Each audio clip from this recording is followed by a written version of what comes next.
ಬಹುಶಃ ಆ ಸಂದರ್ಭ ಎಲ್ಲ ನೋಡಿಕೊಂಡು ಕೆಲವೊಮ್ಮೆ ಕೇಂದ್ರ ಸಚಿವರನ್ನು ಕೂಡ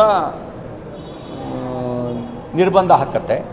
ಕೇಂದ್ರ ಸಚಿವರನ್ನು ಕೆಲವು ದೇಶಗಳಿಗೆ ಅಲ್ಲಿರುವಂಥ ಇನ್ಫಾರ್ಮೇಷನ್ ಆಧರಿಸಿ ಪರ್ಮನೆಂಟ್ ಬ್ಯಾನ್ ಅಲ್ಲ, ಟೆಂಪ್ರವರಿ ಒಂದು ರಿಸ್ಟ್ರಿಕ್ಷನ್ ಹಾಕಿರ್ತಾರೆ, ಒಂದು ತಾತ್ಕಾಲಿಕ.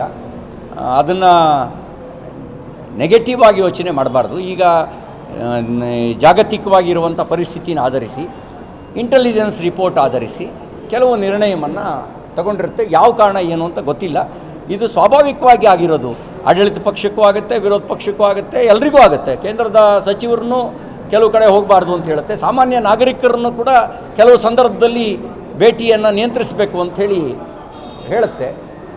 ಅದು ಯಾಕೆಂದ್ರೆ ಇವರು ನಮ್ಮ ಭಾರತದ ಹೊರಗೆ ಹೋದಾಗ ನಮ್ಮ ಭಾರತದ ಪ್ರಜೆ, ಇಲ್ಲಿ ನಾವು ಕಾಂಗ್ರೆಸ್ ಬಿ ಜೆ ಪಿ ಆಡಳಿತ ವಿಪಕ್ಷಗಳಿರ್ಬೋದು, ಹೊರಗಡೆ ಹೋದಾಗ ಅವರು ಭಾರತವನ್ನು ಪ್ರತಿನಿಧಿಸ್ತಾರೆ, ಅವ್ರು ನಮ್ಮ ಭಾರತದ ಸಿಟಿಜನ್ ಆಗಿ ಹೋಗ್ತಾರೆ. ಹಾಗಾಗಿ ಅವ್ರ ಯೋಗಕ್ಷೇಮ ಅದೆಲ್ಲವೂ ಕೂಡ ಜವಾಬ್ದಾರಿ ಇರುತ್ತೆ. ಹಾಗಾಗಿ ಆ ಕೆಲಸ ಮಾಡಿರ್ಬೋದು ಅಂತ ಅನಿಸುತ್ತೆ. ಅವ್ರ ಜೊತೆ ಹೋಗಿರ್ತಕ್ಕಂಥ IAS ಆಫೀಸರ್ಗಳಿಗೆ ಅನುಮತಿ ಕೊಟ್ಟಿದ್ದಾರೆ ಅಮೆರಿಕಕ್ಕೆ ಹೋಗೋದಕ್ಕೆ, ಪ್ರಿಯಾಂಕಾ ಖರ್ಗೆ ಅವರು ಮಾತ್ರ ನಿರಾಕರಿಸಿದ್ದಾರೆ ಅಂತ. ಅಲ್ಲ, ನನಗೆ ಮಾಹಿತಿ ಇಲ್ಲ ಯಾಕೆ ಅಂಥೇಳಿ.